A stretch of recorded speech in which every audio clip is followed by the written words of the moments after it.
서로 한번 인사했으면 좋겠습니다. 손을 잡고 잘 되고 있습니다. 기도하면 됩니다. 잘 되고 있습니다. 기도하면 됩니다. 잘 되고 있는데 기도하면 더 잘 될 줄로 믿습니다. 반드시 그렇게 될 줄 믿어요. 지난주는 추수감사절이었기 때문에 우리가 요한복음을 잠깐 쉬었어요. 근데 오늘 본문은 우리가 2주 전에 소개했던 그 38년 된 병자, 그 병자가 고침받은 이후에 벌어진 사건입니다. 그 사건에 대한 이야기를 좀 해보려고 해요. 지금은 신약시대라고 불려지고 있어요. 종교로 말하면 유대인들이 섬기는 종교는 구약 종교고요. 우리가 섬기는 종교는 신약 종교예요. 구약 종교와 신약 종교는 많이 달라요. 근데 예수님께서 오심으로 말미암아 구약 종교는 종말을 맞이하게 됩니다. 이제부터는 신약 종교예요. 저와 여러분들은 기독교라는 종교를 갖고 있지만 그 종교는 신약 종교라고 생각하시면 돼요. 예수님께서 오셔서 그 구약 종교의 종말을 맞이하게 되는데 그 몇 가지 중요한 사항들이 있거든요. 처음으로 그 유대인들이 중요하게 생각하는 게 있는데 예루살렘 성전이에요. 성전 안에서 제사가 진행되어지고 그 제사를 통하여 속죄가 이루어지고 그 속죄를 인하여 그들이 구원을 받는다고 생각했기 때문에 예루살렘 성전은 그 어떤 것보다 소중하다고요. 그런데 예수님께서 뭐라고 하셨는지 아십니까? 오셔서 하신 말씀이 그거예요. 야, 예루살렘 성전을 무너뜨려봐라, 헐어봐라. 내가 3일 만에 다시 지으리라. 이 말씀하셨어요. 이게 무슨 뜻인지 아세요?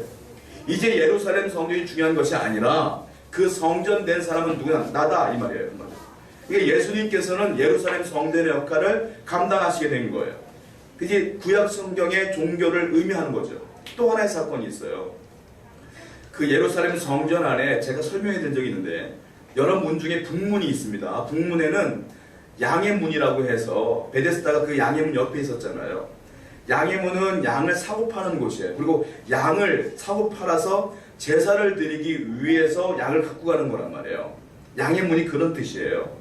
그러니까 제사는 양과 연결되어 있는데 그 제사는 내가 양에게 내 죄를 전이시킴으로 말미암아 내가 속죄함을 얻는 거예요. 굉장히 중요한 거란 말이에요. 예수님께서 뭐라고 하십니까?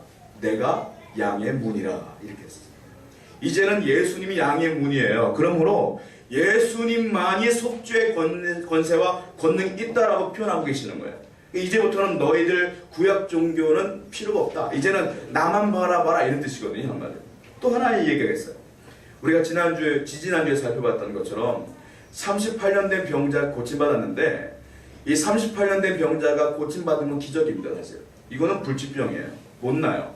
그런데 예수님께서 말씀으로 고치셨단 말이에요. 그 전 사건이 있었어요. 사마리아에 갔더니 수가성 여인이 목마름을 갖고 있었잖아요. 그때 뭐라고 말씀하셨어요? 두 사람에게 먼저 내 자리를 들고 일어나라. 그때 그가 고침받았어요. 불치병이 고침받았어요. 이거 기적이에요. 그리고 또 하나, 너는 다시는 목마르지 아니하리라. 그 여인이 그 말을 듣고 메시아를 만났다고 복음을 증거하잖아요. 두 가지 사건이 뭐냐면 이제 구원은 누구에게 있다? 주님께 있단 말이에요.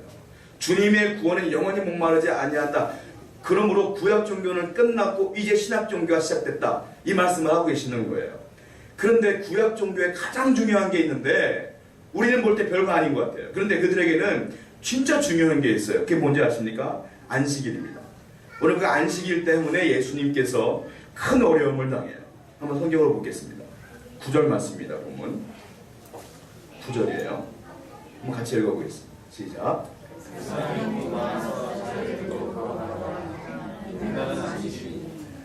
그 사람이 나았어요. 38년 된 병자가 나았어요. 여기까지 너무 감사한 거예요.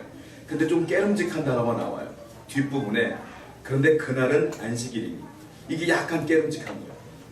유대인들은 안식일을 굉장히 중요하게 여겼거든요. 10계명, 4계명 중에 하나가 4계명이 뭡니까? 안식일을 거룩히 지키라 이거예요.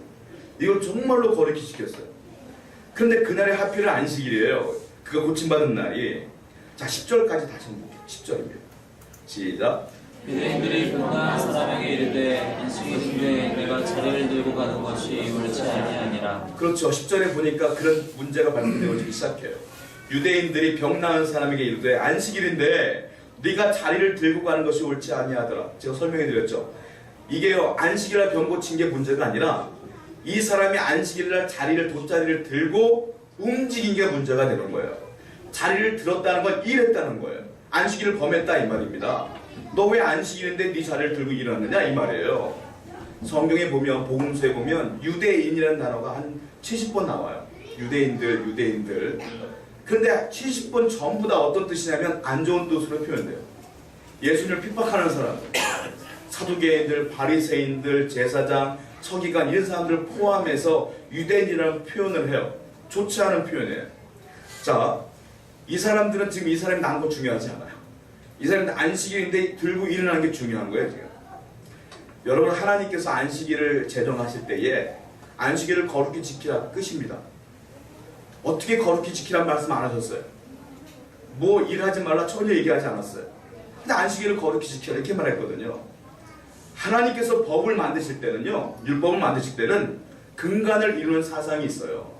그게 무엇이냐면 하나님은 기본적으로 우리를 사랑하십니다. 정말로 사랑하십니다. 하나님은 우리에게 생명을 주시길 원하십니다. 할렐루야. 사랑과 생명이 그 밑에 있는 거예요. 법을 제정하실 때는. 그러니까 안식일을 지키라 이 말은 무슨 말이냐면 사람이 일주일 내내 일하면 너무 힘들잖아요. 그러니까 안식일을 제정해 놓으신 거란 말이에요. 우리를 사랑하셔서 우리의 영적인 생명을 회복시키고자. 그런데 이게 문제가 되는 게 뭐냐면 시대가 흐르면서 유대인들이 하나님의 그 의미를 다 퇴색시켜버리고 자기들이 멋대로 규율과 형식을 만들어요. 제가요, 그 바클레이라고 하는 분이 요한복음 주석서를 썼거든요. 주석서를 봤어요. 안식일날 하지 말아야 될 것을 39가지를 써놨더라고요. 그 사람 유대인들이. 제가 다 읽기 좀 어렵고 몇 가지 설명해 드릴게요. 바늘 있죠? 바늘을 내 옷에다 가지고 다니는 것도 죄예요. 그것도 일이에요. 일. 또 하나, 밥을 먹으려면 곡식을 씻잖아요, 물에. 그것도 일이에요. 그 죄 짓는 거예요. 그러니까 이 사람들은 미리 밥을 해놓든지 뭐 이렇게 해야 될 것 같아요. 곡식 찢는 것도 죄요. 추수하는 것도 죄요. 그리고 아까 자리 들고 일어났잖아요. 그것도 죄요. 망치질 하는 것도 죄요. 또 뭐라고 써있어요? 양털 깎는 것도 죄요. 가위질 하는 것도 죄요. 운반하는 것 죄요. 반죽하는 것 죄요. 39가지를 써놨어요. 이렇게 시시콜콜하게. 불 끄는 것도 죄라고 했잖아요. 제가 설명드렸잖아요. 불 끄는 것도 죄요. 불 켜는 것도 죄예요. 형광등 못 켜요, 여러분. 안식일 날은. 하나님께서 언제 불 끄지 마라, 불 켜지 마라, 반죽하지 마라 언제 말씀하셨어요? 사람들이 만들어 놓은 규율 아니겠습니까? 유대인들이 지금 그거에 완전 빠져 있는 거예요. 하나님의 사랑은 몰라요. 에덴 동산 사건을 보면 하나님이 두 가지 먹지 말라는 게 있었어요. 처음에 생명나무, 또 하나는 선악과. 그런데 아담과 하와가 뭐 먹었습니까? 선악과 먹었어요. 생명은 관심이 없어요. 사람들은. 뭐에 관심이 있느냐? 옳고 그른 거에만 판단이 있어요. 옳고 그른 거. 넌 잘못됐어. 넌 잘못됐어. 이것만 중요하게 얘기해요. 하나님의 관심은 거기에 관심 없어요. 생명에 관심이 있어요. 내가 아무리 부족해도 하나님은 나에게 생명을 주시는 분이요. 나를 사랑하시는 분입니다. 근데 많은 사람들은 지금도 여전히 그 사랑과 생명에는 관심이 없어요. 중요한 건 옳고 그름만 관심이 있어요. 성경을 한번 볼까요? 마태복음 22장 37절부터 40절입니다. 혹시 나와 있나 모르겠네 앞에. 마태복음 22장 37절부터 40절. 있나요? 한번 찾아보세요. 마태복음 22장 37절부터 40절입니다. 한번 읽어보겠습니다. 마태복음 22장 시작. 예수께서 이르시되 네 마음을 다하고 주 너희 하나님을 사랑하라 하셨으니 이것이 크고 첫째는 계명이요 둘째도 그와 같으니 네 이웃을 네 자신과 사랑하라 하셨으니 이 두 계명이 온 율법과 선지자의 계명이니라. 두 가지 계명이 나와 있는데 둘 다 하나님 사랑하라, 하나는 이웃 사랑하라. 끝. 하나님의 생각은, 예수님의 생각은 이것뿐이 없어요. 근데 안식일날 그것도 하나님 우리를 사랑하셔서 제정하신 건데 그것 때문에 지금 큰 일이 벌어지고 있다는 거예요. 안식일은 사실 누구 때문에 만들었느냐? 성경에 그대로 써 있어요. 마가복음 2장 27절 한번 보세요. 마가복음 2장 27절입니다. 마가복음 2장 27절 한번 읽어보겠습니다. 읽겠습니다. 시작. 또 이르시되 안식일이 사람을 위하여 있는 것이요 사람이 안식일을 위하여 있는 것이 아니니. 안식일은 누구를 위해 있는 겁니까? 사람을 위해 있는 겁니다. 하나님께서 그렇게 만드신 겁니다. 그런데 그 안식일이 그 사람 잡는 안식일로 바뀌었어요. 완전히. 아무것도 못하게 만들어놨다고요. 그리고요, 본문 돌아가 보세요. 본문 요한복음 5장 11절 12절 한번 보세요. 11절 12절 읽겠습니다. 시작. 대답하되 너를 낫게 한 그가 자리를 들고 걸어가라 하더라 하니 그들이 묻되 너에게 자리를 들고 걸어가라 한 사람이 누구냐 하되. 여러분 38년 된 병자가요 고침받았어요. 그럼 그것이 기적 아닙니까? 거기에 관심이 있는 게 장선 아니겠어요? 그런데 그 사람들은 뭐라고 말하냐면 야 그게 중요한 게 아니고 너에게 자리를 들고 걸어가라 한 사람이 누구야? 이거 물어보는 거예요. 내가 그 사람 잡아야 되겠다 이 말이에요. 한마디로 말하면 이 사람이 산 거에 대한 관심이 없어요. 새로운 생명을 얻은 거에 대한 관심이 없어요. 뭐예요? 내가 죽일 사람만 관심이 있는 거예요. 어떤 놈이야? 누가 시킨 거야? 여기에 관심이 있는 거예요. 여러분 오늘날 많은 성도들이 이게 문제예요. 살리는 데 관심 없고 죽이는 데 관심이 많아요. 교회마다 문제가 이거예요. 영적인 리더들의 문제가 이거예요. 살리는 데 관심이 없고 죽이는 데 관심이 있어요. 왜 예배 때 사람이 영원히 죽어나갑니까? 왜 예배 때 예배 끝났는데 마음이 부담스러움으로 나갑니까? 예배는 살리는 시간 아닙니까? 성령으로 충만해야 되는 시간 아닙니까? 왜 예배가 끝나고 우리 가운데 어려움이 있습니까? 여러분 교회는 정말 주님이 원하시는 교회는 예배 후에 모든 사람들이 생명이 회복되어야 되는 것을 믿습니다. 이것이 중요한 거라 이거예요. 근데 많은 사람들은 죽이는 데 관심이 많아요. 너 이거 잘못했잖아. 이거 잘못했잖아. 여러분 세우는 가족 여러분 우리는 서로 사랑해야 될 줄 믿습니다. 우리 영혼이 회복되어야 되지 않겠어요? 예배 후에 누군가가 마음이 아프고 돌아가면 그것처럼 어려움은 없는 거예요. 한 사람이라도 회복하고 돌아간다면 그 예배는 정말 기쁜 예배가 될 줄로 믿습니다. 저는 여러분들이 하나님의 말씀으로 다시 회복하고 돌아가기를 다시 원합니다. 아멘. 자, 예수님께서 이 말을 들으시고 13절 말씀을 한번 보세요. 본문입니다. 예수님의 관심이 나와요. 예수님이 어디에 관심이 있는지. 13절 말씀입니다. 시작. 고침을 받은 사람은 그가 누구인지 알지 못하니 이는 거기서 사람을 만남으로 예수께서 이미 피하셨습니다. 38년 된 병자를 예수님께서 고치셨지 않습니까? 그러면 예수님은 인기 스타가 될 만도 하죠. 그리고 많은 사람들이 병자들이 막 몰려와서 예수님 만약에 돈 받고 고치면 금방 부대됐을 거예요. 어떤 일이 벌어집니까? 예수님께서 사람들을 딱 고친 그 사람을 고친 뒤에 어떻게 해요? 슬그머니 빠져나가요. 그리고 이 사람이 너무 기뻐서 좋아했는데 자기 고친 사람이 누군지 몰라요. 그만큼 내가 고쳤어 말씀도 안 하시고 사라지신 거예요. 예수님의 관심은 뭔지 아십니까? 권력에도 없어요. 예수님은 돈 관심 없어요. 명예 관심 없어요. 예수님 관심은 저 사람이 사는 데 관심 있는 거예요. 너 살았으면 됐어 이거예요. 예수님의 관심은 우리에게 있어요. 여러분들의 직업이 어떻든 여러분들의 재산 정도가 어떻든 학력이 어떻든 관심 없어요. 내가 영원히 살면 되는 거예요. 그래서 주님이 십자가에 돌아가신 거예요. 여러분 예수님의 관심은 생명이 있습니다. 그리고 은밀하게 일하십니다. 근데 한국교회 아니 모든 사람들의 문제는 뭔지 아세요? 나에게 내가 한 거에 대한 사람들이 인정해 주지 않으면 속상해할 때가 너무 많아요. 은밀하게 일해야 되는데 대놓고 일해요. 그리고 인정하지 않으면 속상해요. 여러분 주님의 방침은 그게 아니잖아요. 은밀하게 일하는 거잖아요. 내가 주님을 위해 충성했습니까? 사람들이 못 알아주면 어떻습니까? 하나님은 100% 알고 계시잖아요. 그럼 되는 거 아닙니까? 근데 교회에서 이런 것 때문에 문제가 될 때가 너무도 많아요. 성경을 보겠습니다. 마태복음 6장 34절 말씀이에요. 마태복음 6장 34절 3절과 4절입니다. 마태복음 6장 3절과 4절 한번 읽겠습니다. 시작. 너는 주저할 때 오른손이 하는 것을 왼손이 모르게 하여 네 구제함을 은밀하게 하라. 은밀한 중에 보시는 너의 아버지께서 갚으시리라. 구제할 때에 오른손이 하는 것을 왼손이 모르게 하라. 어떻게 모릅니까? 오른손이 하는 걸 어떻게 왼손이 몰라요? 그래도 그렇게 하라. 여러분 우리는요 주님이 아니었으면 살아갈 수 없는 사람들이에요. 은혜가 아니면 살 수 없는 사람들이에요. 그러므로 우리가 뭘 했던 중요한 게 없어요. 다 하나님이 하신 겁니다. 할렐루야. 그러면 나를 드러낼 이유가 하나도 없는 거예요. 이것 때문에 상처받을 이유도 하나도 없는 거예요. 주님을 위해서 하시는 저와 여러분에게 축원드립니다. 이게 중요한 거 아니겠어요? 제가 우스갯소리 한번 해볼게요. 학 한 마리가 있었어요. 그리고 개구리 한 마리가 있었어요. 참새 한 마리가 있었어요. 어느 날 개구리가 살고 있는 연못에 물이 다 말랐습니다. 학이 보니까 너무 불쌍해서 저 녀석을 조금 물이 있는 곳으로 옮겨도 되겠다 생각을 하던 가운데 아이디어가 생각났어요. 아, 내가 나뭇잎을 하나 입에 물고 저 개구리가 입을 한 물고 내가 날아서 들여다주면 되겠다 이런 생각을 한 거예요. 개구리에게 설명을 했어요. 그리고 학이 나뭇잎을 입에 물고 개구리한테 줬더니 개구리가 물었어요. 그거 보니까 학이 날아오르니까 같이 나르게 된 거죠. 날아오르고 있는데 참새 한 마리가 보니까 기가 막히거든요. 야, 그 아이디어 누가 줬냐? 물어봤어요. 날아가는 중에 개구리가 입을 열어서 이게 내가 한 거야, 내가. 개구리 어떻게 됐겠어요? 죽었죠.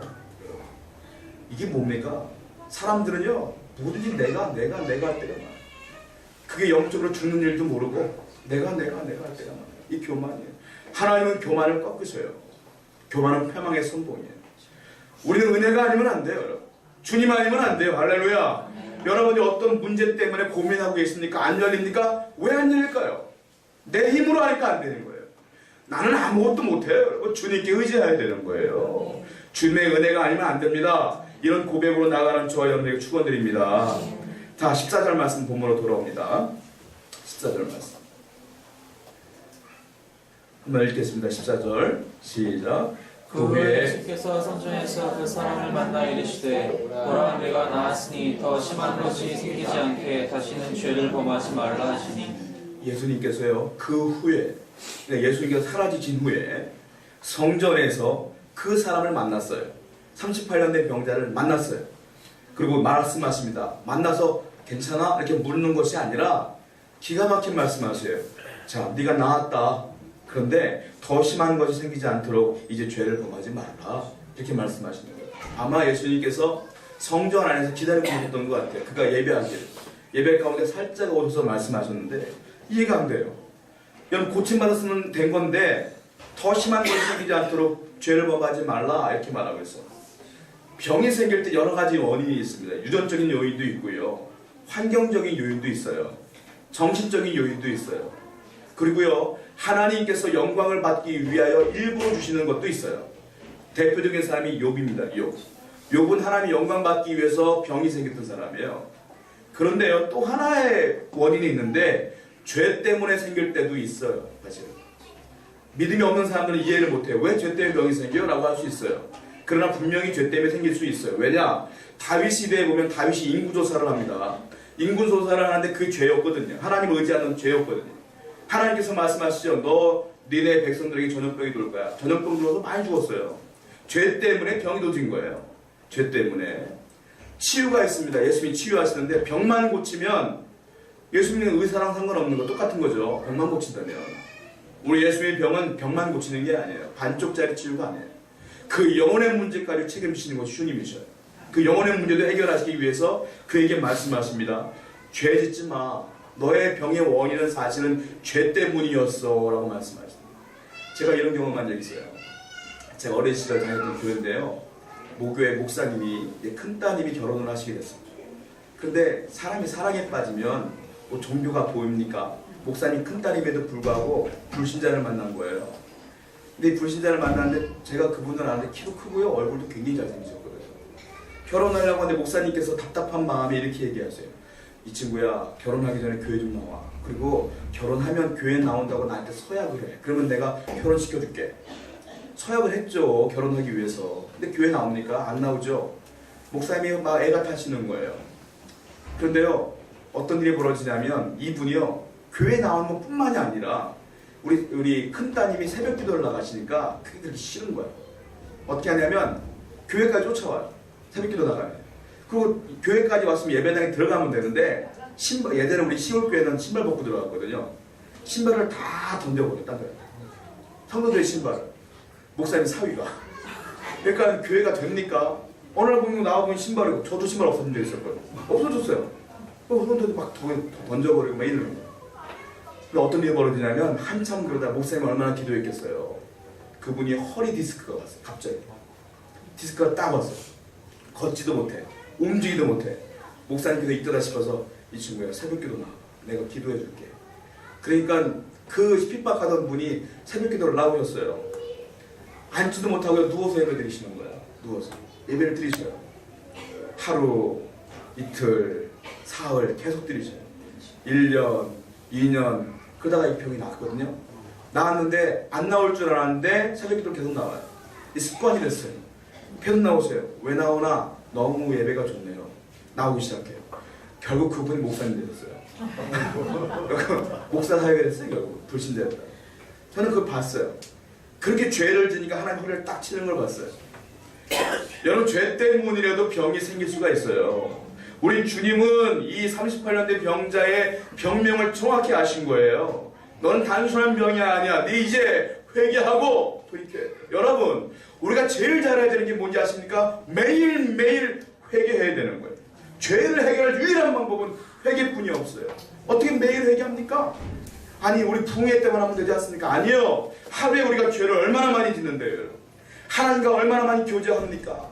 얼마나 많이 기도합니까? 얼마나 많이 복음을 위해서 삽니까? 나를 위해 살지 않나요? 내 생각대로 살지 않나요? 우리 매일 회개해야 돼요. 회개를 잘 하시는 것이 축복인 줄로 믿습니다. 이것이 하나님의 은혜예요.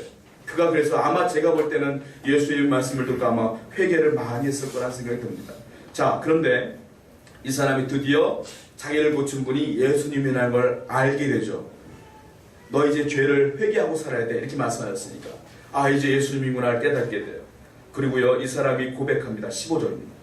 본문 15절이에요. 읽겠습니다. 본문 15절 시작. 그 사람이 그들에게 와서 자기를 고친 이는 예수라 하니라. 이제 정확히 알았어요. 나를 고치는 분이 누군지 몰랐는데 이제 알았어요. 예수님이야. 예수님을 정확하게 증거하기 시작해요. 나를 고친 분은 예수님이야. 나를 고친 분은 예수님이야. 만나는 사람마다 어떻게 고쳤어? 나를 고친 분은 예수님이야. 나를 고친 분은 예수님이야. 여러분, 전도는요, 시킨다고 되는 게 아닙니다. 전도하세요라고 강요해도 되는 거 아니에요. 상품 큰 거에서 자동차 드릴게요. 전도하는 거 아닙니다, 여러분. 전도 누가 하는지 아세요? 예수님 만난 사람이 하는 거예요. 간증거리가 있는 사람이 하는 거예요. 주님 때문에 내 병이 고침받았어. 주님 때문에 나는 늘 평안해. 이런 사람들은 누구에게 가도 예수님 만나야 돼. 예수님 믿어야 돼. 전도하는 거예요. 이게 이 38년 된 병자의 전도법이에요. 이런 자가 돼야 돼요. 여러분, 복음을 증거하기 위해서는 내가 먼저 은혜 받아야 될 줄 믿습니다. 여러분들 먼저 은혜의 사람이 되어야 될 줄 믿습니다. 그래야 진정한 전도가 되는 거예요. 이 사람은 제일 먼저 한 것은 전도였고, 수가적인 여인도 내가 예수를 만났도다, 내가 메시아를 만났도다 복음을 증거했고, 은혜 받은 사람은 복음을 위해 사는 겁니다. 할렐루야. 여러분들 그런 믿음이 있기를 원합니다. 16절 본문으로 돌아옵니다. 여기서 또 문제가 생깁니다. 16절과 17절 같이 읽어볼게요. 16절 17절 시작. 그러므로 안식일에 이러한 일을 행하신다 하여 유대인들이 예수를 박해하게 된지라. 예수께서 그들에게 이르시되 내 아버지께서 이제까지 일하시니 나도 일한다 하시매. 예수님께서 말씀하시는 안식일의 정의가 나옵니다. 16절을 보니까 예수님이 38년의 병자를 고치면 중요하지 않아요. 그가 안식일에 이러한 일을 행하신다는 말을 듣고 유대인들이 예수님을 박해하기 시작해요. 이때부터 박해합니다. 17절 말씀 보니까 예수님께서 그들을 향하여 말씀하세요. 내 아버지께서 이제까지 일하시니 나도 일한다. 안식일 중요한 게 아니라 안식일은 난 일한다. 이 말씀이에요. 쉽게 설명하자면 너는 안식일에 일하지 않지만 나는 안식일에 일한다. 그랬더니 이 사람들이 이제는 안식일을 범했느냐 범하지 않느냐는 중요하지 않아요. 내가 가지고 있는 기득권을 침범하는 것 같은 거예요. 내가 만들어 놓은 모든 것들을 깨부수는 것 같은 거예요. 예수님께서. 그래서 예수님을 죽이고자 합니다. 그들이. 안식일이 중요하지 않아요. 이제는. 그래서 예수님을 핍박하기 시작해요. 자, 여기서 중요한 세 가지 의미가 있어요. 17절 말씀 보면 내 아버지께서 이 말이에요. 예수님은 아버지께서라고 말하고 있어요. 하나님은 예수님의 아버지십니다. 여러분 기도할 때 믿음이 잘 생기는 기도법이 있어요. 하나님 기도하시지 마시고 가능하면 습관처럼 아버지 기도해보세요. 믿음이 생깁니다. 조금 더 생깁니다. 여러분. 그러니까 기도하실 때 아버지라고 더 친밀하게 기도해보세요. 예수님께서 아버지라고 말씀하셨어요. 또 뭐라고 말씀하시냐면 이제까지 일하신다 아버지께서는. 그러니까 나도 일한다. 하나님은 어떤 분이냐? 지금까지 일하시는 분이다. 그리고 세 번째로 하나님은 지금까지 일한다. 그러니까 안식일에도 일한다 이 말이에요. 하나님은 안식일에도 일한다. 예수님께서 안식일 정의를 말씀하시는 거예요. 지금 필로라고 하는 유대인 학자가 있어요. 그분이 뭐라고 말했냐면 불의 속성은 타는 것이다. 눈의 속성은 차가운 것이다. 얼음의 속성도 차가운 것이다.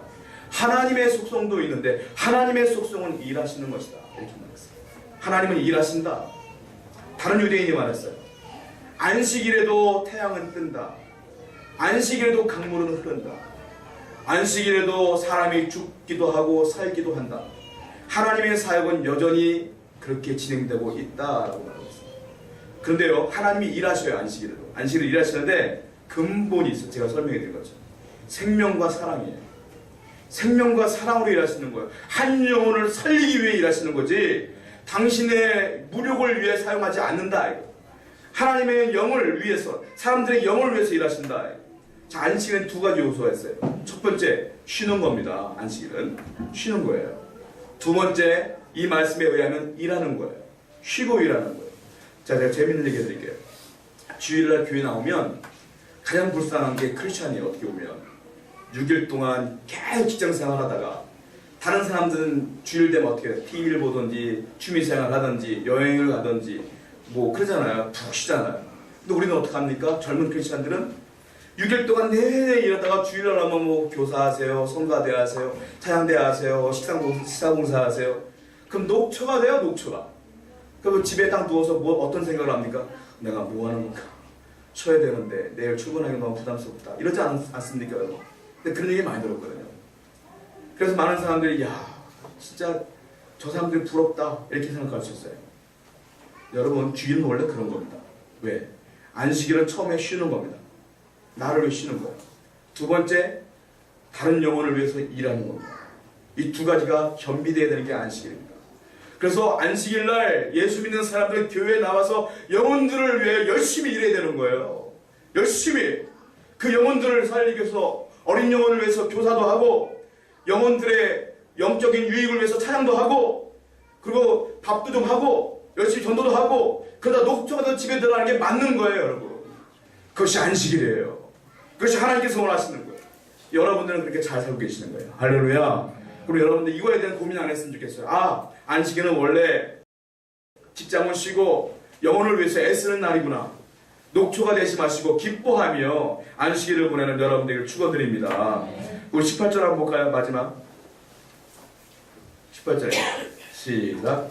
유대인들이 얼마나 더 예수를 죽이고자 하니 이는 안식일을 범할 뿐만 아니라 하나님을 자기의 친 아버지라 하여 자기를 하나님과 동등으로 삼으심이로라. 이때부터 예수님과 유대인들의 대립은 팽팽하게 진행됩니다.